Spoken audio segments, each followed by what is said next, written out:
hablar de una escena y quiero contextualizar y le voy a resumir la escena a partir de la cual parte la enseñanza de esta mañana. Ahora, hay un pastor, como en una buena película siempre tiene que haber un pastor, dígale al lado, un buen pastor.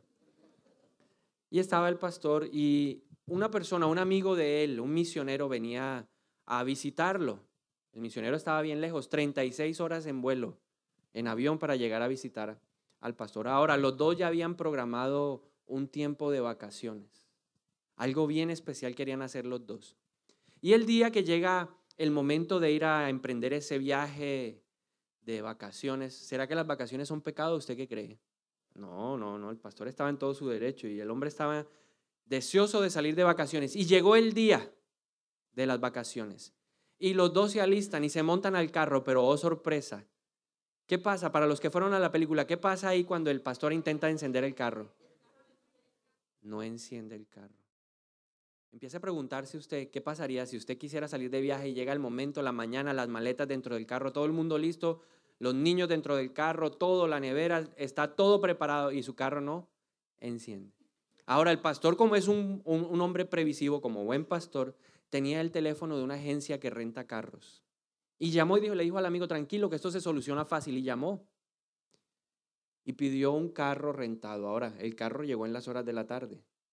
Y el señor cuando llegó le dijo, nosotros tenemos un servicio efectivo, muy bueno. Aquí están las llaves de su carro. Pruébelo. Y cuando se montó al carro para encenderlo, ¿qué pasó? A ver, los que fueron a la película. ¿No qué? Ay, dígale al de al lado, no puede ser. Esto empieza a complicarse. Segunda vez en el mismo día, un segundo carro completamente distinto, el carro no encendió. Ahora, la persona que estaba entregándole el carro de la empresa que renta, le dijo, no se preocupe, le vamos a traer un nuevo carro. El problema es que ese carro ya no se lo podían traer en ese momento porque ellos se iban a hacer una audición, sino que el carro se lo podían traer a la mañana siguiente. Y ahí muy puntual, en la mañana siguiente, otra vez le trajeron el tercer carro. Ahora el pastor nuevamente se subió al carro para conocerlo, prepararlo para el viaje. ¿Pero qué pasó? El carro no encendió. Dígale al de lado, ¿no le parece extraño? ¿Qué sentiría usted si 3 veces intenta salir de viaje en 3 carros diferentes y los 3 carros no le sirven? ¿Ah? ¿Cómo se sentiría usted? Un mensaje, no, es súper espiritual es aquí. ¿Ah? ¿Qué sentiría usted en realidad? 3 veces el mismo carro, 3 veces carros diferentes, trató de encenderlo, no pudo. ¿Qué pasa? ¿Qué sentirías tú? Miedo. Ajá, miedo. ¿Y tú? Bronca, rabia, frustración. ¿Y qué? No voy a poder salir de viaje todo un año trabajando duro y ¿será que Dios no quiere que los pastores tengamos vacaciones? ¿Qué será esto? ¿Qué sentirían por acá? Decepción, impotencia, tristeza. ¿Y por acá? ¿Qué dijeron por acá? Que no conviene. Bueno, bien. ¿Qué más sentirían ahí? Temor. Ok. Ahora, esta historia del pastor y de su amigo misionero me llevó a recordar una historia que está en Hechos capítulo 16. Vamos a Hechos capítulo 16. Dice así la palabra de Dios. Luego, Pablo y Silas. Oye, aquí había un pastor y un misionero. Aquí hay dos hombres de Dios también. Pablo y Silas viajaron por la región de Frigia y Galacia, porque el Espíritu Santo les había impedido que predicaran la palabra en la provincia de Asia en ese tiempo. Luego, al llegar a los límites con Misia, se dirigieron al norte hacia la provincia de Bitinia, pero de nuevo el Espíritu de Jesús no les permitió ir allí. Así que siguieron su viaje por Misia hasta el puerto de Troas. Esa noche Pablo tuvo una visión. Puesto de pie, un hombre de Macedonia, al norte de Grecia, le rogaba, ven aquí a Macedonia y ayúdanos. Entonces decidimos salir inmediatamente hacia Macedonia, después de haber llegado a la conclusión de que Dios nos llamaba a predicar la buena noticia allí. Ahora, estas dos escenas, la escena de Pablo y Silas y la escena de la película Dios no está muerto, entre un pastor y su amigo misionero, tienen un punto en común. A ver, ¿quién puede ayudarme a encontrar cuál es el punto común entre la película y lo que estamos leyendo de Pablo y de Silas? ¿Cuál es el punto en común? Y no pudieron. ¿Por qué? ¿Por qué no pudieron ir a esa parte? Ahí está el punto en donde las dos historias se encuentran. Hay un punto de encuentro, de concordancia entre la historia de Pablo y de Silas y entre la historia de la película Dios no está muerto. Querían hacer un viaje, pero la palabra de Dios aquí nos dice algo interesante en Hechos capítulo 6 y 7. ¿Quién les impidió? Ahí está el punto de encuentro de las dos historias. Muchas veces en nuestra vida el Espíritu Santo nos va a impedir cosas que nosotros queremos hacer. Ese es el punto de concordancia. Y por eso en esta mañana quiero predicar acerca, el título de esta enseñanza es Cuando Dios cambia mis planes. Cuando el Espíritu de Dios te impide algo. Y aquí viene el punto que separa las dos historias. El punto que las encuentra es que el Espíritu Santo en algunas ocasiones puede impedirnos algo que nosotros queremos hacer. En el caso de lo que estamos hablando, ambos querían, en ambas historias, los personajes querían hacer viajes, pero el Espíritu Santo les dijo, no. Ahora, así como hay un punto de encuentro, también encontré un punto de divergencia, de separación entre la historia de Pablo y la historia del pastor en la película Dios no está muerto. ¿Cuál es la diferencia notoria entre una y otra historia?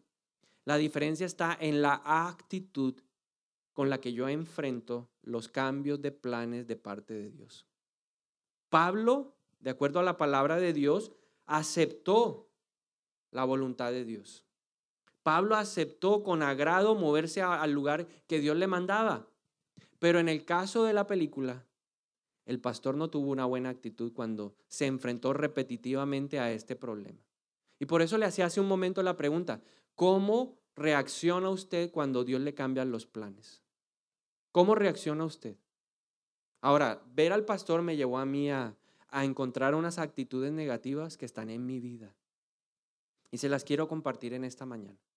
Porque tal vez a través de ellas usted se pueda identificar conmigo y ver que hay actitudes que no son tan buenas al momento de encontrar cambios de planes en nuestra vida. Todos los seres humanos, en la medida que podamos tener lo más posible un estado continuo, somos felices. Cuando vienen esos tiempos de cambio, reaccionamos de una forma a veces equivocada. Y eso me di cuenta y el Señor me habló. Ahora, ¿qué actitudes negativas vi en la vida del pastor que están reflejadas en mi vida? Vuelvo y lo reitero. La primera reacción negativa, el orgullo. Ahora, ¿qué es el orgullo? Vamos a repetir nuevamente qué es orgullo. Lo hemos dicho una y otra vez, pero vale la pena resaltar otra vez el concepto de orgullo. ¿Qué es orgullo de acuerdo a la palabra de Dios? ¿Quién me puede decir de acuerdo a la Biblia qué es orgullo? Fabio, ¿qué es orgullo? Exactamente, y Pablo lo escribe en Romanos capítulo 12, versículo 3, dice, nadie debe tener un concepto más alto de sí mismo, sino aquel concepto que le da el Espíritu Santo de Dios. Ahora, ¿por qué puedo decir yo que el pastor era un poco orgulloso? ¿Por qué puedo decir que a veces cuando Dios cambia mis planes, me vuelvo una persona orgullosa? Porque el orgullo tiene muchas formas de manifestarse. Se manifiesta lógicamente a través de la soberbia, de la altivez, pero hay algo que a veces nosotros no lo consideramos como orgullo, y si es orgullo, se llama terquedad. Cuando usted es una persona terca, llevada de su propio parecer, cuando usted es una persona obstinada, se puede decir que usted es una persona orgullosa. ¿Por qué puedo decir que el pastor es obstinado? ¿Por qué puedo decir que el pastor es terco? Porque a pesar de que él veía una y otra vez que el viaje no se podía hacer, que de forma extraña el vehículo se dañaba, nunca pensó, ¿qué querrá Dios de todo esto? Algunos de ustedes dijeron, uy, a mí me da temor, uy, no, yo no saldría. Eso es como una advertencia, es como una señal de Dios. Pero ¿por qué los demás no pudimos pensar de esa manera? Porque nosotros siempre en nuestro corazón, cuando hay orgullo, queremos llevar a cabo lo que nos hemos decidido hacer. Y una y otra vez persistimos, insistimos hasta llevar a cabo lo que habíamos planificado. Eso significa que mostramos independencia de Dios y rechazo hacia lo que el Espíritu Santo tiene para nosotros. Pablo no tenía orgullo, ya Pablo había sido machacado y procesado por Dios. Pero en el caso nuestro la pregunta es, ¿Tenemos ese mismo espíritu de Pablo? ¿Tenemos esa capacidad de tomar una decisión guiada por el Señor? ¿O empezamos a persistir? La Biblia dice que la puerta que Dios abre, nadie la cierra. Y la puerta que Dios cierra, nadie la abre. Pero nosotros en nuestra necedad, en nuestra terquedad, seguimos ¿qué? Persistiendo, insistiendo. Continuamos ahí golpeando. Y muchas veces Dios quiere cambiar el plan para algo superior. Dígale al de lado, para algo superior. Dios quiere algo en nuestra vida siempre superior. Y a veces el orgullo no nos lo deja ver. Entonces eso fue lo primero que yo vi en el pastor y que está en mí. Pregúntele al del lado, ¿está en ti? ¿Ah? Dígale, ¿eres terco? Y si es la esposa, ve, yo se lo dije, aproveche. Yo te lo había dicho que tú eras terco. Y si está la esposa y dígale, yo también te había dicho a ti que eres un poco terca. 3 veces insistió el pastor en continuar su viaje. 3 carros diferentes. Y usted lo veía y el hombre siempre era y dele. Ahora lo segundo que pude identificar en el pastor y que también está presente en mi vida es el enojo. Cuando Dios cambia tus planes, ¿cómo te pones tú? En mi caso, yo me enojo. ¿Qué pasa si usted está preparado para hacer un viaje en donde tiene que tomar el avión? No sé a cuántos les ha pasado. Y llega usted y el avión se retrasó por A, B, C situación. ¿Cuál es su reacción cuando el avión se retrasa? ¿Cuál es su reacción cuando le dicen, Señor, qué pena, el vuelo ya está cerrado porque ya los cupos, y usted, pero yo pagué, yo compré, sí señor, pero es que el vuelo siempre lo sobrevenden, y usted, ajá, de mala, le tocó quedarse. ¿Cómo reacciona usted? A ver, ¿a cuántos les ha pasado alguna vez esto en la vida? ¿Y cómo ha reaccionado? A ver, ¿cómo ha reaccionado? A ver, Liliana, ¿cómo ha reaccionado cuando llegas ahí al counter y te dicen rabia? ¿Quién más ha viajado y le ha pasado eso? Ay, gloria a Dios, aleluya, que no les pasa, porque a mí se me han pasado como 5. ¿Ah? ¿Qué te ha pasado?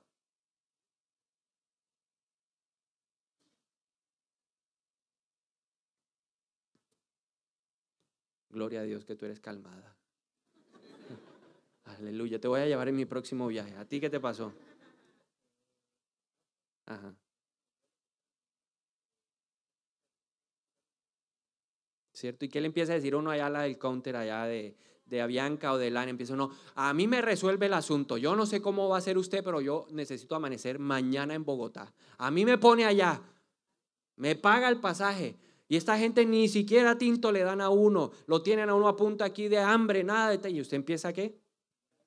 A llenarse de qué, de enojo. ¿Qué es el enojo? El enojo es un sentimiento secundario que representa o que se manifiesta a través de una ira contra alguien. ¿Qué culpa tiene la del counter? ¿Qué culpa tiene la persona que atiende ahí detrás del mostrador? ¿Qué culpa tiene esa persona de que la empresa tenga una política de sobrevender el vuelo? Me pregunto yo. Pero uno empieza, usted me responde, y se vuelven enemigos de uno en el momento. Un día yo tenía que viajar a Panamá y había comprado un tiquete Montería, Barranquilla, Barranquilla, Panamá. Y ese día a Dios le plació poner neblina en la ciudad de Montería. Y el vuelo no llegó. Y lógicamente perdí la conexión de Montería a Barranquilla. Llegó tarde y lógicamente Barranquilla a Montería pues nunca iba a llegar. Nunca. Barranquilla, Panamá, nunca iba a llegar. Nunca. Pero adivine con quién me desquité. La chica del counter. Yo le decía, yo no sé cómo va a ser usted, pero yo hoy no pierdo esa noche de hotel en Panamá. Yo pagué mucha plata para quedarme aquí. Y ella me decía, ¿pero qué puedo hacer yo? Si el aeropuerto está cerrado, yo no sé lo que va a hacer, pero a mí me manda en taxi, yo no sé, haga lo que tenga que hacer. Pero Dios esa mañana dijo, no quiero que viajes hoy. Y mandó una neblina hermosa. Pero yo, como no interpreté lo que Dios me estaba diciendo, me airé contra otra persona. Una emoción secundaria se manifestó a través de la ira. ¿Y por qué digo que es secundaria? Porque esa es la punta del iceberg. Pero debajo hay otras cosas que yo tengo que analizar. El enojo es resultado de emociones como el dolor. El enojo es una emoción resultado de la humillación, de la frustración, del irrespeto, del desprecio, la manipulación. Ese día yo me sentía, ¿qué? Frustrado, pero no supe controlar mi frustración y lógicamente la mejor forma de hacerlo es descargándome contra otra persona.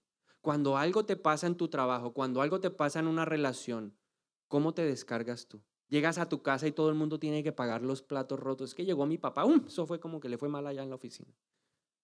Nos descargamos con otras personas. Y eso le pasó al pastor. El pastor se descargó con el que le llevó el carro. Cuando el hombre renta el carro, el pastor renta el carro y le llevan el carro, le dice, nuestro servicio es garantizado, somos gente eficiente. Y el pastor emocionado, claro, ahora sí voy a poder emprender el viaje. Y cuando trató de prender su carro, no encendió, se bajó del carro y le dijo, bueno, entonces tráigame otro carro. Y él le dijo, no puedo traerle el otro carro ahorita, porque tengo una audición y todo el mundo en la oficina ya se fue. Y el pastor se molestó. Se enojó. El amigo tuvo que decirle, hey, cálmate. Y eso es a lo que yo quiero que usted, o a lo que lo llevo para que reflexione. ¿Se enoja usted cuando Dios le cambia los planes? ¿Se aira con las personas porque se siente decepcionado, porque se siente frustrado o irrespetado? Esas son las principales causas que originan el enojo en mi vida. Ahora, la tercera reacción negativa del pastor, y que tal vez esté presente en ti, el estrés. ¿Cuántos se han sentido estresados alguna vez en la vida? ¿Cuáles son los síntomas de su estrés? A ver, ¿quién me comparte? Síntomas del estrés. ¿Le da qué? Mal genio. Está uno como irritable, nadie le puede hablar, eso se acercan hacia la oficina y ¿ah? Un león allá metido en la jaula, lo ven a usted. A mí me ha pasado y parezco un león de esos bien agresivos. Un Godzilla ahora, me dicen el Godzilla del manantial de Dios. El estrés es una tensión física, emocional y espiritual. Una tensión. Todos estamos sometidos a tensiones. Ahora, la diferencia es cómo soporto yo la tensión. La Biblia dice en Proverbios capítulo 24, versículo 10, que si fallamos bajo presión, nuestra fuerza es escasa. ¿Quién es el que nos hace fuertes a nosotros? La presencia del Señor. Si nosotros no tenemos una relación fuerte con Dios, somos presa fácil ¿de qué? Del estrés. El estrés es una fuerza que va a buscar oprimirnos. Eso es una tensión. Y las circunstancias, los cambios de planes, cuando tenemos una mente estructuralmente rígida, van a tender ¿a qué? A oprimirnos. Y eso va a provocar lo siguiente: ansiedad. ¿Cuántos se han sentido ansiosos cuando algo cambia de plan? ¿Y ahora qué va a pasar, Dios mío? Miedo, irritabilidad, pensamientos repetitivos, obsesivos, preocupación extrema por el futuro, problemas físicos. ¿A cuántos les ha dado que se les pone duro el cuello, que no pueden caminar, les da tortícolis, les duele la espalda, que le duele la rodilla? Algo se le manifiesta físicamente, dolor de cabeza, esas migrañas que nadie lo puede saludar, nadie lo puede ver, porque no hemos aprendido a soportar ¿qué? La presión. Y Dios muchas veces permite los cambios de plan para mostrarnos que nosotros tenemos problemas de estrés. El pastor estaba estresado. ¿Cómo lo pude identificar que el pastor estaba estresado en la película? Porque él lo único que hacía era hablar del tema con el amigo misionero. No tenía otro tema. Se volvió cansón. Y entonces deberíamos estar allá en la Florida, deberíamos estar montándonos a la montaña rusa y deberíamos estar disfrutando del clima de allá y deberíamos estar haciendo esto y te estás perdiendo del hotel y te estás perdiendo de la foto que le vas a mandar a tu mamá y deberíamos estar montados allá en el cohete, allá. Y deberíamos estar en la montaña rusa más grande y deberíamos. Y nos volvemos cansones, repetitivos, porque todo el tiempo estamos pensando en lo que no hemos podido hacer. Ahora, algo pasó hace como 2 años con la pastora Rosalba. Ella vino a predicar y el lunes en la noche yo la dejé en el aeropuerto. El lunes en la tarde le dije, bueno, pastora, chao, que te vaya bien. Y yo me regresé. Como a la hora y media me llama, hola, mijo. Yo, uy, pastora, pero qué vuelo tan rápido. Me dijo, no me he ido. Y entonces me dijo, ¿por qué no me vienes a recoger? Te va a tocar abrirme campo en tu casa. Y le dije, listo, pastora. Y cuando llegué allá, Se había formado la de Troya. La gente estaba brava, la gente estaba enojada porque al avión le había entrado un pájaro y había dañado una de las turbinas. Y el vuelo lo habían tenido que suspender. ¿Cómo encontré a la gente cuando llegué a donde estaba la pastora Rosalba? Todos alrededor del counter. Y el que más gritara, llegó RCN ese día y empezaron ahí a filmar y todo. Eso salió en el noticiero. Se formó, allá le dieron de golpes a la policía y yo lo único que veía era la pastora Rosalba tranquila acá. Y yo le dije, pastora, ¿qué pasó? Me dijo, no, mijo, cosas de Dios. El Señor es bueno.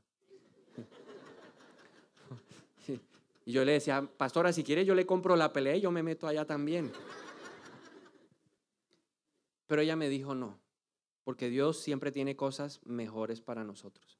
Pero pude identificar la actitud de una persona como la de Pablo. La mía era como la del pastor. Yo también me hubiera montado allá a ver, me la montan, ella tiene que llegar. ¿Por qué? Porque ella tenía un grupo esa noche. Ella tenía un grupo de oración y tenía que compartirles a unas personas y eran personas importantes para Dios. Pero ella me dijo, Dios tendrá algo, mijo. Y entendí que el estrés es algo que nosotros podemos aprender a controlar. ¿Cómo? Con el Espíritu Santo. Cuando usted se estrese y empiece a irritarse, cuando usted tenga pensamientos repetitivos es porque le falta relación con Dios. Si necesitas fuerzas, dice Isaías 40, ¿a quién debes ir? A la presencia de Dios. Entonces la tercera actitud es estrés. Pero viene una cuarta que también es muy buena. Se llama infelicidad. Eso lo pude ver en el pastor. ¿Qué es la infelicidad? Es falta de gozo en el Señor. ¿Quién es el gozo de nosotros? El gozo del Señor es mi fortaleza. Ahora, cuando usted tiene una mente rígida, no dispuesta al cambio, difícilmente va a disfrutar de las cosas pequeñas de la vida. A mí me ha pasado. Ser tan rígido, ser tan psicorrígido no me permite disfrutar de las cosas que están sucediendo en el momento. Entonces, una mente como la mía, ¿qué se pasa pensando? ¿O en qué se la pasa pensando?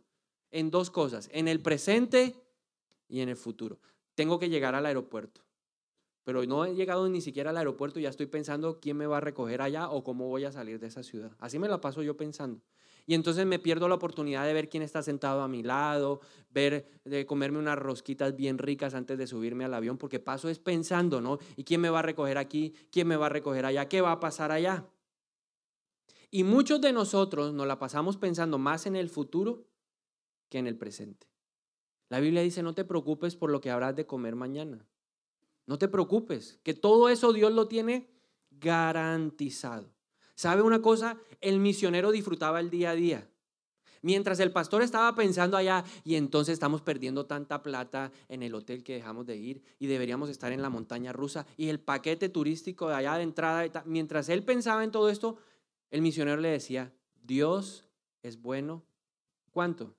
Todo el tiempo. Diga conmigo, Dios es bueno todo el tiempo. Entonces yo voy a decir, Dios es bueno y usted va a decir, todo el tiempo, ¿ok? Y luego usted va a decir, todo el tiempo, yo le voy a decir, Dios es bueno, ¿ok? Porque eso era la frase del misionero. Y yo decía, Señor, ¿cuántas veces yo no puedo darme cuenta? Porque producto de ese estrés y de esa infelicidad que él tenía, no se había dado cuenta de que Dios había suspendido el viaje porque él tenía que encontrarse con unas personas que necesitaban de su consejo. Pero él estaba pensando que en él, en su viaje y dele, y no podía disfrutar. Inclusive él tenía un almuerzo con alguien y le dijo al amigo misionero, ay, qué pereza, tengo que ir a almorzar con fulanito de tal. Y Dios quería algo especial en ese almuerzo.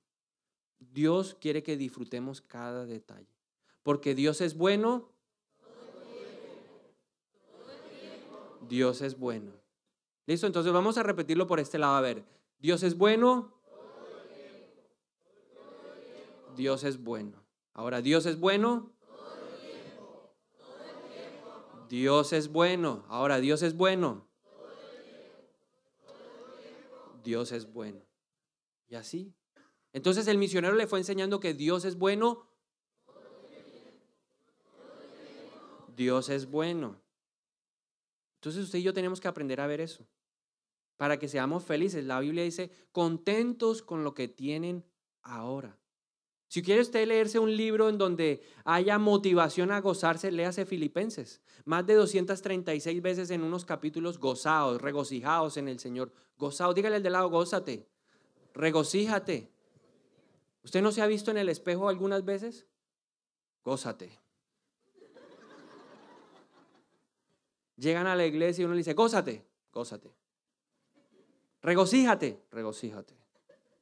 A ver, dígale al de lado, gózate. Aunque sea al principio usted se va a reír ahí porque tocó, pero después esto se va a volver un hábito natural porque el Señor dice, gozaos y regocijaos en él. Dígale al de lado, gózate. Pero sonríale, vamos, sonríale al de al lado. Acabe con esa cara de puño, por favor, dígale, gózate. Que lo que estás pensando que vas a hacer en el almuerzo, ¿dónde iré a almorzar con mi mujer? Ahora dónde me tocará llevarla. Que no le robe el gozo, dígale de lado, gózate. Disfrute la persona que tiene al lado. Deleítese en el que tiene al lado. A ver, deleítese en el que tiene al lado, dígale, qué bendición. ¿Por qué? Porque Dios quiere que te goces. Gózate con lo que tienes ahora. Contento, tranquilo. Si tiene para un almuerzo de 5,000 ahora, tranquilo, vamos y almorzamos 5,000. Si tiene 2,000 pesos para las crispetas, yo pongo los otros 2,000. Tranquilo, pero gócese, gócese, deleítese, disfrute, gozaos y regocijaos. ¿En quién? En Dios. Los cambios de planes no se pueden robar nuestro gozo, porque nosotros debemos entender que a los que amamos a Dios, todo ayuda a bien. Entonces, repasemos hasta aquí. Actitud negativa número 1, orgullo. Actitud negativa número 2, enojo. Actitud negativa número 3, estrés. Actitud negativa número 4, actitud negativa número 5, negativismo. ¿Qué es el negativismo? El que siempre ve lo malo. El que ve, le dicen, aquí hay una sábana, ¿qué ve? Uy, ahí está sucia.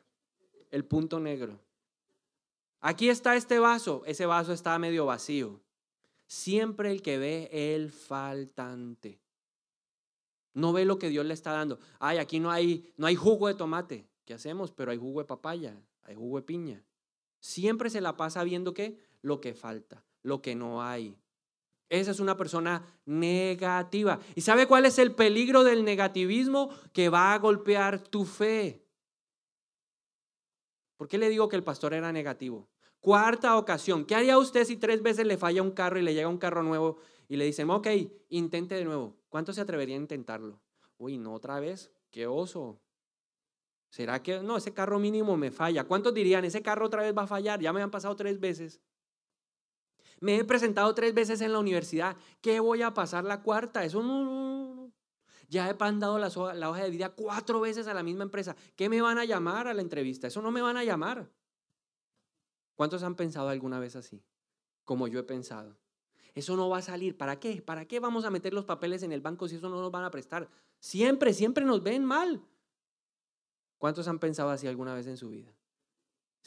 Levante su mano y sea honesto y diga, yo he pensado de esa forma. Y sabe, el negativismo golpea tu fe. ¿Por qué vive un cristiano? Por fe. Y el negativismo golpea nuestra forma de vivir. ¿Sabe una cosa? A veces pensamos que los grandes cambios son los que van a alterar nuestra fe. Pero muchas veces los pequeños cambios es donde se prueba nuestra fe. A mí me impresionó. Cuarta ocasión, salida al viaje, llegó el carro nuevo. Y el misionero le dice, ok, vámonos. Y él le dijo, no. Le dijo, vámonos. Y él se iba a montar al carro. Y en ese momento le dijo, no, un momento. Antes vamos a hacer un acto de fe. ¿Y cuál fue el acto de fe? Vamos a subir las maletas. Y cuando se subieron, oraron y le dijeron, gracias Padre, porque Dios es bueno. Dios es bueno. Acuérdese, agradecidos, regocijaos, gozaos. Y el misionero le enseñó que pequeños actos activan tu fe. Y cuando él enciende el carro, dijo, por fin. Y él dijo, no, por fe esto pasó. Esto es una prueba de fe. Y Romanos 10:17 dice que la fe viene por el oír. ¿Qué estás escuchando tú? De ti mismo. Cuando tú hablas, ¿qué hablas? No, eso no se puede, eso es imposible. No intente, mi hijo, eso de la beca, eso no intente, que eso es para la gente que tiene palanca política. No lo intente. No intente estudiar en esa universidad porque ¿para qué? Eso no hay plata, no intente. Usted va a entrar a esa empresa, no intente, que allá solamente escogen a los blancos, a los morenitos no nos escogen. No intente. ¿Qué estás escuchando? La fe viene por el oír. Por eso tenemos que hablar la palabra de Dios para que la fe crezca. Dígale al de lado, no podemos ser cristianos pesimistas. Porque en la lengua hay poder de vida y de muerte. Y si yo no cuido lo que hablo, me voy a volver un cristiano de estos, negativo. ¿Será que Jesús era negativo? No, Padre, yo no me voy a subir a la cruz porque eso no. ¿El qué? Señor, es difícil, es duro, pero me voy a subir porque sé que este sacrificio va a atraer a muchos de mis hermanos que estaban perdidos. Y aquí estamos nosotros, gracias a que Jesús tuvo una mente positiva. Y la sexta característica o actitud negativa, temor. ¿Qué es el temor? Es una emoción desagradable que se produce porque se tiene el pensamiento de que podemos perder algo de manera real o imaginaria. Algo o alguien. Entonces, cuando uno tiene temor, uno siente una cosa desagradable por dentro. Y se expresa de la siguiente manera, ¿y ahora qué? Y entonces, ¿y ahora qué será? ¿Y ahora quién me va a pagar a mí los pasajes? ¿Y ahora a mí quién me va a devolver la plata que yo gasté en ese viaje? En ese viaje que yo iba a hacer a Panamá, yo terminé yéndome por Cartagena. Y en todo el camino cogí un taxi de aquí a Cartagena y en todo el camino le diciendo a Ana Milena, ¿y ahora quién me va a devolver esa plata? 4 horas con esa lata, qué tipo tan cansón. Ahí es donde yo descubrí que ella me ama por todas las cosas. 4 horas yo pensando, ¿y ahora quién me va a devolver la plata? Y allá esperándome el tour, el paseo en Panamá, pero no, yo iba pensando ¿y la plata? ¿Quién me va a devolver los pasajes? ¿Y esta empresa qué se cree? ¿Y a qué hora me van a hacer esto? ¿Por qué? Porque usted empieza a esconder cosas que están detrás del temor. Usted tiene temor a que pierda reconocimiento, reputación, credibilidad, afecto o una relación. Entonces, qué miedo. ¿Y ahora qué? ¿Qué va a pasar conmigo? Ahora terminamos, ¿y ahora qué? Me quedé solito, ¿ahora qué? ¿Qué van a decir de mí? Esa es mucha de nuestra preocupación. ¿Qué van a decir de mí en la iglesia? ¿Que no oro? ¿Que Dios no está conmigo? ¿Que la unción se me fue? ¿Que estoy en pecado? Porque esa es la pregunta. Cuando yo le digo a un chico acá de la alabanza, oiga, mi hijo, hoy va a descansar. No, pastor, no me saque. ¿Qué van a decir? ¿Qué van a decir? No van a decir nada. Tranquilo. No, van a decir que estoy en pecado. Pues déjelos. Tranquilo. Pero eso está en nuestra vida. Y eso pude ver en el pastor. Entonces, en el pastor pude ver orgullo. En el pastor pude ver enojo. En el pastor pude ver estrés. En el pastor pude ver infelicidad. En el pastor pude ver negativismo y en el pastor pude ver temor. Ahora, lo confrontante de todo esto es que todo eso estaba en mí. Está en mí. Y estoy trabajando para que salga de mi vida. Pero la pregunta que yo me hice y la pregunta que le quiero hacer ahora es ¿por qué reaccionamos de esa manera? ¿Por qué no podemos reaccionar como Pablo? ¿Por qué no pude reaccionar yo como la pastora Rosalba en esa situación? Y en primer lugar, entendí que no comprendemos o no entendemos la obra del Espíritu Santo en nuestra vida. No tenemos la madurez espiritual para escuchar la voz de Dios. Mire lo que me pasó recién empezaba la iglesia. Cuando usted tiene un predicador invitado, usted se esmera de que todo salga lo mejor posible. Y ese era nuestro primer invitado, nuestro primer predicador. Venía de República Dominicana. Y ese pastor estaba en un tiempo de campaña en una iglesia rural. Entonces el pastor, yo hablé con él y él me dijo, me viene a buscar a la 1 de la tarde. Yo le dije, listo, pastor, yo estoy allá. Y ya la iglesia estaba preparada y todo el mundo estaba. Ahora, cuando yo llegué allá, el pastor estaba comiendo pescado. Y me dijo, espéreme un ratico se convirtieron en 2 horas. Y yo ahí sentado. Finalmente, cuando el pastor me dice, listo, vámonos, me monté al carro, pero desafortunadamente cuando llegué no me había dado cuenta que había un pedacito de tronco de árbol que había quedado ahí. Y le fui a dar hacia adelante el carro con todo. Estrellé el carro. Se rompió el radiador, nada que hacer. Ahora, lógicamente, un hombre como yo, me bajé del carro y empecé a decir, ay, qué desgracia la mía, ahora sí, la gente allá esperando. Y yo sí veía que el pastor me observaba y yo bravo y decía, no, eso es plan del diablo, te reprendo, Satanás. Y finalmente cuando yo me calmé, él me llamó y me dijo, mijo, ya no voy a ir a la iglesia a predicar.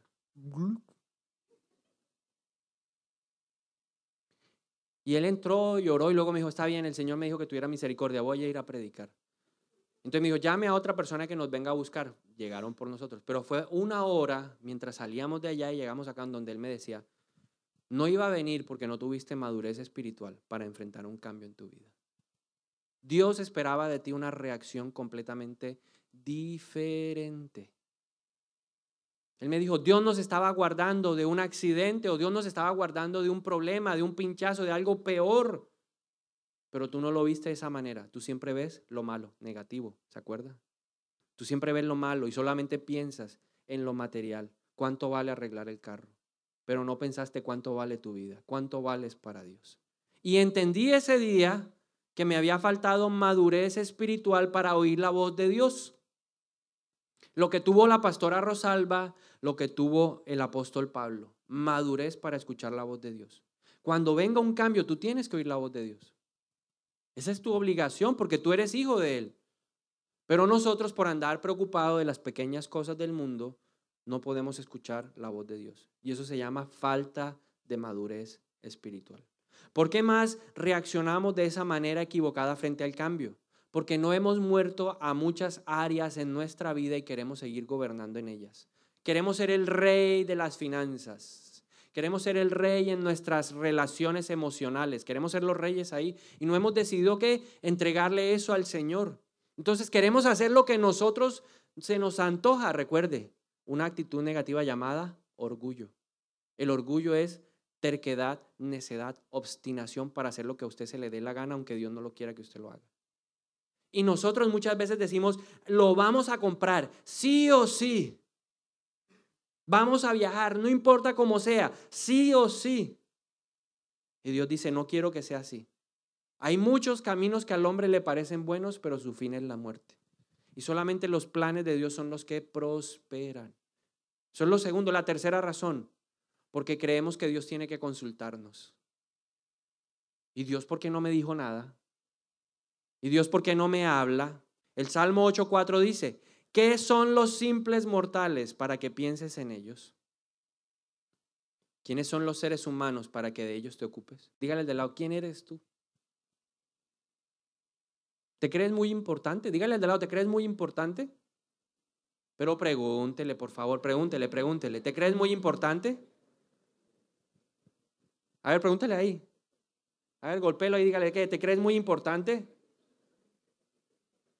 ¿Te crees muy indispensable para la obra de Dios? Ahora dígale al de lado, nadie es indispensable. Ahora, la misericordia de Dios permite que Él nos mire. Pero usted y yo somos como la hierba del campo que se seca, se marchita y se muere. Y pasó, ¿y quién se acuerda de usted? Nadie. Entonces no crea que Dios tiene que consultarle algo. Dios es soberano, aún en nuestra vida. Y viene la siguiente pregunta. Le hice una pregunta, ¿cómo reaccionas? La segunda pregunta, ¿por qué reaccionas así? La tercera pregunta, ¿cómo reaccionar correctamente entonces? ¿Cuál debe ser mi actitud frente al cambio? En primer lugar, cuando venga algo inesperado a tu vida, tú planeaste, hiciste toda la programación de tu viaje, las vacaciones, el cambio de empleo, entrar a esa universidad y cambió la historia. En vez de empezar a quejarte, primero pregúntale a Dios. Antes de ponerte bravo, antes de irritarte, antes de gritar, antes de maldecir, antes de empezar con las palabras negativas, antes de entristecerte, antes de llenarte de miedo, pregúntale a Dios. ¿Qué tienes, Dios? Él dijo, clamen a mí y yo les responderé. Yo les enseñaré cosas que ojos no han visto. Yo se las voy a enseñar. Y entonces, ¿por qué no vamos a donde nuestro papá y le decimos, ¿qué pasó, Señor? ¿Qué esperas tú?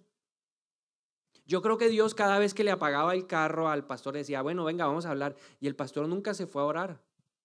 Y así nos pasa a usted y a mí. Nunca vamos a orar a preguntarle a Dios, ¿qué pasa, Señor? ¿Qué estás tratando de decirme? ¿Por qué llama mi atención de esta manera? ¿Cuál es el propósito? Mire, el Espíritu Santo dice en Hechos 16:6 que le impidió a Pablo que predicara en la provincia de Asia. ¿Dónde estaba Pablo? En el centro de Asia. Y un día en su corazón él dijo, voy a ir hacia el suroeste. Y Dios dijo, no vas a ir allá. Porque Dios tenía un propósito superior para él. Aún Dios había preparado otra persona que tenía las cualidades que se necesitaban para ir a predicar al sur de Asia. Y entonces cuando Dios le dijo, no vayas allá, Pablo volvió a pensar y dijo, voy a irme para el noroeste. Y cuando iba para allá, Dios le dijo, no, mire, nuevamente en Hechos 7, 16, 7, Dios le dijo, y el Espíritu de Jesús no le permitió ir a Bitinia. Y entonces Pablo le preguntó, ¿qué quieres? Y el Señor tuvo una revelación para Pablo. Hechos 16, 9 dijo, esa noche Pablo tuvo una visión. Yo le digo, Señor, respóndeme a través de visiones o sueños. Cada uno tiene una forma particular de relacionarse con Dios. Y a mí me encanta que Él me hable con sueños. Entonces le dije, Señor, yo no entiendo esto, pero revélamelo. Y he empezado a tener nuevamente sueños. Y Pablo tuvo una visión. Pero si Pablo tuvo una visión fue porque le preguntó a Dios. Señor, quería ir a Asia, no me dejas ir a Asia. Quería ir a Bitinia, pero no me dejas ir a Bitinia. Entonces, ¿qué es lo que quieres? Y entonces el Señor permitió una visión en donde él veía a un hombre de Macedonia, es decir, de Grecia, que le decía, ven, ven, ven y predícanos. Y Pablo y Silas dijeron, vámonos para allá. ¿Y sabe qué es lo interesante de toda esta historia? Que una persona solamente como Pablo podía predicar en un lugar como Grecia. Porque Grecia era la meca del conocimiento. Solo gente estructurada en la palabra de Dios, como lo era Pablo, podía enfrentarse a hombres también preparados en el humanismo para compartirle de Dios. Dios cambió el propósito, Dios cambió el plan del hombre para que se cumpliera el plan divino. Isaías 55:9 dice, pues así como los cielos están más altos que la tierra, así mis caminos están más altos que sus caminos y mis pensamientos más altos que sus pensamientos. Y el pastor no había entendido eso, que Dios estaba cambiando sus caminos. ¿Por qué? Porque él tenía que hablarle a una mujer que necesitaba ser confrontada. Porque él tenía que ir a restaurar a una niña que se había convertido del musulmanismo al cristianismo. Porque él tenía que compartirle a un hombre que estaba a punto de morir. Eso no lo entendía él.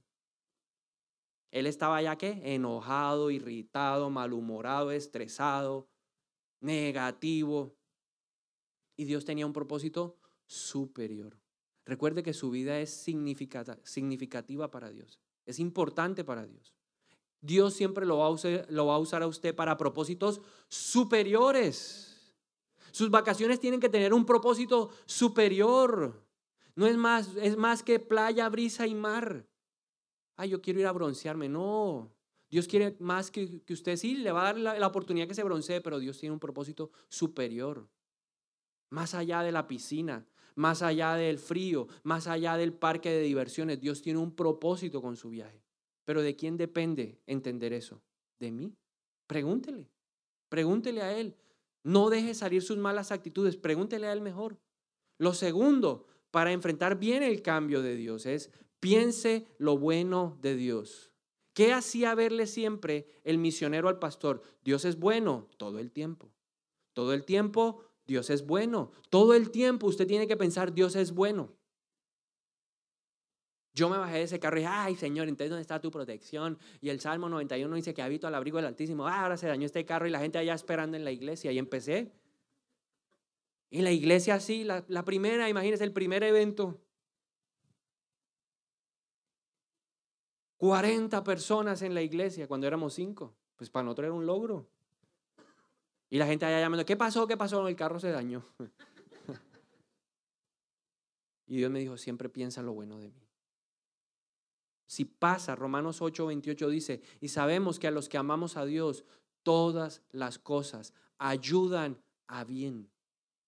No le salió ese empleo, todo ayuda bien. No entró a la universidad en esta ocasión, todo ayuda bien. Se rompió esa relación amorosa, todo ayuda a bien, todo ayuda a bien. Yo pienso lo bueno, es que Dios no quiere que yo sea feliz, no, piense lo bueno de Dios. Dios siempre tiene lo mejor para nosotros. Entonces, lo segundo que tengo que pensar es, Dios es bueno Dios es bueno. ¿Cómo tienes que pensar? Dios es bueno. Todo el tiempo, Dios es bueno. Así tengo que pensar. Yo soy hijo de Dios. O usted como papá. La Biblia dice, si un papá, su hijo le pide pan, ¿le va a dar una piedra? Si ustedes siendo malos le dan pan a su hijo, ¿será que nuestro Padre que es Dios es bueno todo el tiempo? ¿Será que Él no nos va a dar todo lo que necesitamos? Él es el que sabe lo que nosotros necesitamos. A veces nuestros ojos se llenan de una visión falsa. Nos enceguecemos por las circunstancias. Pero Dios, que no se deja manipular y que sabe cómo son las cosas, siempre va a propender, va a luchar para que lo mejor llegue a nuestra vida. Siempre lo va a hacer. Entonces Dios sabe y Dios es bueno. Y yo pienso lo bueno de Dios. Si pasó por algo es, así sean los momentos más amargos y dolorosos para nuestra vida. Yo lo he aprendido. En los momentos más duros de mi vida yo digo, Dios, he dicho, Dios es bueno todo el tiempo. Por eso me encantó esa frase. Dios es bueno, Dios es bueno. Entonces yo le pregunto a Dios en primer lugar, luego pienso, Dios es bueno.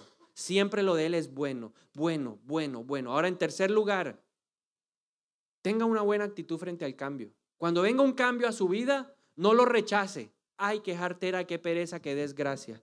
Sino diga, ¿qué quiere Dios enseñarme? ¿Qué está preparando Dios para mi vida? ¿Qué está moviendo el Señor? ¿Qué está orquestando en el cielo a favor mío? Eso es lo tercero. Lo cuarto, y esto sí nos cuesta, prepárese para que no se haga su voluntad. Cuando usted y yo oramos, ¿qué le decimos en el Padre nuestro a Dios? Padre, que se haga tu voluntad, aquí en la tierra como en el cielo. ¿La voluntad de quién? Dígale al del lado, la voluntad de Dios, por favor. Dígale al del lado, por favor, la voluntad de Dios. Señor, si es tu voluntad que me case yo con este muchacho. Y Dios se lo aparta. Ay, no, Señor, eso no es tu voluntad. ¿De quién será la voluntad? La suya, pero la de Dios no es esa. Entonces, prepárese. Ay, yo quería esa casa, Señor, esa era la casa. Y el Señor dijo, esa no es la casa. Y empezamos a hacer pataleta. ¿Usted alguna vez ha visto un cristiano haciendo pataleta? ¿Cómo son un cristiano haciendo pataleta? Yo no sé, yo no los he visto. En esta iglesia no hay pataletudos. ¿Ah? No hay uno solo que haga pataleta, entonces no sé. Los veo uno aquí, pastor, ore por favor por mí. Esa casa, Señor, pastor, ore por mí. Y yo digo, pero ora tú. Prepárese, porque yo oro es, Señor, que se haga tu voluntad. Y veo que Dios va separando las cosas, pues. Lucas 9:23 dice, y decía a todos, si alguno quiere venir en pos de mí, niéguese a sí mismo. Es que eso es lo difícil de la vida cristiana. Algunos creen que es llegar, levantar la mano, aleluya, gloria a Dios, diezmar y se fueron. No, la vida cristiana significa ya no vivo yo, ahora Cristo vive en mí. Pero cuando yo quiero hacer lo que a mí me parece, entonces ahí es donde empieza el conflicto con Dios. Recuerde que ya usted ya no vive ahí. Ahora, ¿quién vive ahí? Cristo. ¿Y Cristo va a hacer la voluntad de quién? Del Padre. Cristo fue obediente ¿hasta cuándo? Hasta la muerte. Siempre fue obediente. Y lo que busca Dios de usted es obediencia más que sacrificios. Entonces, prepárese para que en muchas ocasiones no se haga su voluntad, sino la voluntad de Dios. Dígale de lado, prepárate. Porque muchas veces se va a hacer la voluntad de Dios y no la tuya. Ay, que yo quiero esto, yo quiero esto. Y el Señor dice, no, te me malcrías, no. No, y le cierra la puerta. Así que prepárese, dígale del lado codelo ahí con su avena y su pitillo y dígale, prepárate. Muchas veces tus planes no van a prosperar. Los de Dios sí van a llegar hasta el final. Y finalmente, en quinto lugar, desecha de tu vida esas malas actitudes. Yo le hago una pregunta. Cuando llega al aeropuerto y se cerró el vuelo o lo cancelaron o lo aplazaron 4 horas y usted no pudo llegar a una reunión y usted empieza a gritar allá como loco y va con su hijo de 7 años, 5 años, 2 años, va con su esposa, va con unos amigos, están los que usted ha invitado por muchas veces, en muchas ocasiones a la iglesia. ¿Quiénes son los afectados cuando usted empieza a gritar allá como loco? Todos los demás. Sus malas actitudes no solamente lo van a dañar a usted. La Biblia dice que la amargura no solamente me contamina a mí, sino que contamina al resto. Y yo extendería esa palabra a esto. Mis malas actitudes frente a un cambio no solamente me contaminan a mí, contaminan al resto, contaminan a los demás. Dañan el testimonio de Dios frente a los demás. Ay, ¿eso qué es el pastor? Eso es lo que siempre Dios me dice, cállese la boca. Y cuando dile, pastora, yo se la compro, ella me dijo, venga para acá, quédese quieto, cállese. ¿Sabe qué me impresionó de ese día? Ella, mientras hablaba conmigo en el camino al regreso, me dijo, mi hijo, amo a Dios, Dios es bueno. Y decía, pero pastora, no es que la están esperando allá. Mi hijo, eso se va, dentro de 8 días lo hago. Pero Dios tiene un propósito superior. ¿Cuál era el propósito superior de ese cambio de planes de Dios? Esa noche llegaba mi hermano de Indonesia. Se encontraron, se conocieron, oraron juntos. Y hace 2 meses, él logró que ella fuera a Indonesia a predicar. Cambio de planes. Pensábamos que estábamos perdiendo un grupo de 7 personas que tenían que ser edificadas esa noche, o 10. Pero Dios estaba preparando un grupo de 60 mujeres a las que se les predicó el evangelio hace 2 meses, en un país musulmán. Cambio de planes. Y nosotros los demás pataleando, gritando, empujando, exigiendo, demandando derechos. A mí, a mí, a mí. A la mañana siguiente, cuando yo la llevo al aeropuerto, nuevamente la gente estaba ahí gritando. Me tocó irme para un hotel y nadie me lo pagó. Que me respondan, que me respondan, que me respondan. Estaban las cadenas radiales y una de esas se acercó a ella y le dijo, señora, por favor, unas declaraciones del evento de anoche. Y dijo, Dios es bueno. El del radio quedó. Y le dijo, Dios siempre tiene cosas superiores para nuestra vida. Si hay un cambio, no es porque Dios no te lo quiera dar, es porque Dios tiene algo mejor para ti. Siempre tendrá para ti algo superior para ti, mejor de lo que tú te puedes imaginar.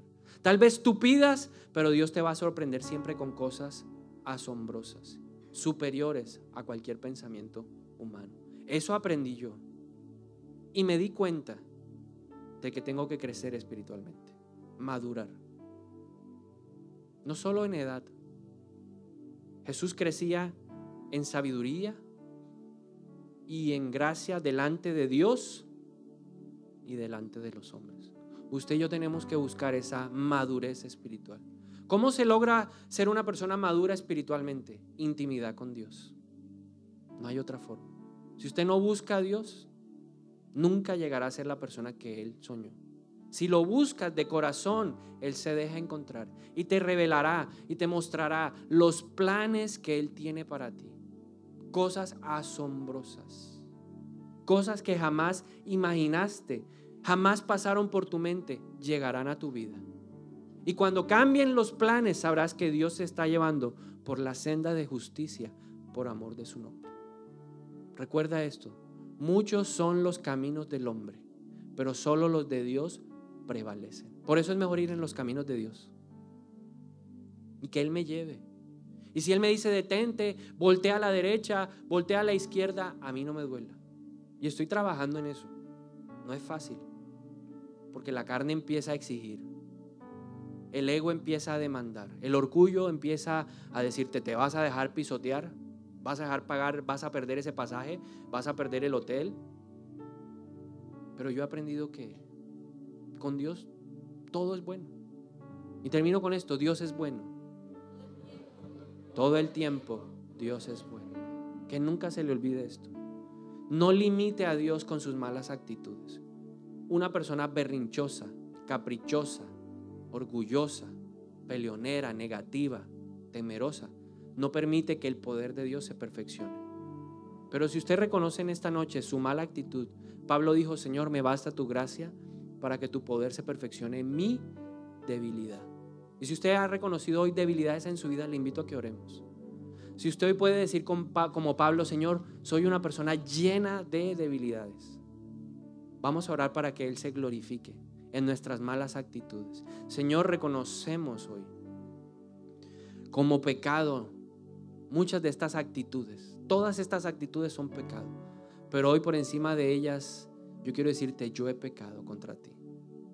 He pecado al ser una persona necia, obstinada, llevada de su propio parecer. Aunque he visto que las puertas se cierran, yo sigo ahí empujando, porque quiero hacer mi voluntad y no la tuya. Y yo te pido perdón por no tener un carácter que se sujeta a ti, por no tener un carácter que te pregunta a ti, por pensar que me gobierno solo, que me domino solo. Perdóname, Señor. Perdónanos en esta mañana porque nos airamos con las personas, porque descargamos esa frustración, ese dolor, esa humillación que sentimos en nuestra carne contra nuestras esposas, nuestros esposos, nuestros hijos, nuestros amigos, desconocidos también.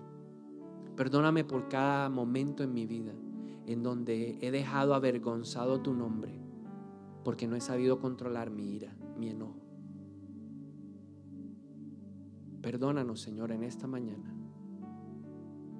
porque no hemos aprendido a llevar las cargas, porque creemos que nosotros como humanos somos tan fuertes que podemos soportarlo todo, porque no hemos comprendido que tú nos haces una invitación en donde nos dices: vengan a mí los cargados, trabajados, y yo los haré descansar. Perdóname por no aprender a hacer esto, Señor. Perdóname por creer que en las fuerzas humanas todo lo puedo hacer. Y tu palabra nos dice: todo lo puedo en Cristo, que me fortalece. Perdóname por buscar la fuerza en las personas. Perdóname por buscar la fuerza en el dinero, en la gente, en las circunstancias. Perdóname por ser una persona que se estresa y reacciona mal. Perdóname por ser irritable, malgeniado, gritón. Perdóname, Señor, porque en mi corazón no he aprendido a estar contento con lo que tengo. Perdóname porque no he aprendido lo que es verdaderamente el regocijo y el gozo. Nuestro gozo viene de ti. Por eso Pablo dijo: teniéndolo a Él lo tengo todo. He aprendido a vivir en la abundancia, he aprendido a vivir en la escasez, pero siempre estoy contento. Y yo reconozco que a mí me falta eso. Esa es mi debilidad. Me roban el gozo pequeñas cosas. Que si me dijeron, que si no me dijeron, que si cambiaron el plan, que si ya no es la playa, que si ya es el otro país, que si no es el otro país. Y eso me da rabia y me roba el gozo. Y te pido perdón en esta mañana por ser una persona mal geniada, por ser una persona irritable. Te pido perdón en esta mañana por ser una persona negativa. Tu palabra nos enseña y nos dice que debemos enfocarnos en lo bueno, en lo justo, en lo honorable, en lo que agrega valor. En eso piensen. Pero yo siempre digo: ¿y quién me va a pagar esto? Y entonces, ¿con qué voy a pagar esto otro? Y esto y lo otro y lo otro. Y tengo una mente negativa. Y he golpeado mi fe sin darme cuenta. Perdóname, Señor, por ser pesimista. Y aún te pido perdón porque me he llenado de temor. ¿Y ahora qué? ¿Y el ahora qué? Cuando tú dices: yo no les he dado un espíritu de cobardía, sino de poder, de amor y de dominio propio. Yo en esta mañana, en el nombre de Jesús, renuncio a tener una mala actitud al cambio. Ayúdame, Espíritu de Dios. Graba esta palabra en mi mente para que cuando vengan los tiempos de cambio, en vez de aflorar la carne, yo puedo ir a la presencia de Dios y preguntarle: ¿qué quieres de mí? ¿Cuál es el propósito de este cambio? ¿Cuál es tu expectativa? ¿No quieres que vaya a Asia? ¿No quieres que vaya a Bitinia? ¿Quieres que vaya a Troas para que desde ese puerto vea a Grecia, a donde tengo que ir a predicar de tus buenas noticias? Muéstrame, Señor. Y que no se haga mi voluntad sino la tuya. Prepárame para entender esto, que no soy yo, sino que eres tú en mí, haciendo la obra a la que me llamaste. Ayúdame a morir un poco más en esta mañana. Ya no vivo yo, ya no vivo yo. Ahora Cristo vive en mí. Lo que antes hacía en la carne, ahora lo hago en el poder del Espíritu Santo. Antes me irritaba, antes gritaba, antes me estresaba, antes me enorgullecía, antes me llenaba de palabras negativas. Pero ahora entiendo que hay un propósito superior de Dios. Pienso lo bueno de mi papá. Pienso lo bueno de él. Gracias, Jesús, porque eres paciente con nosotros.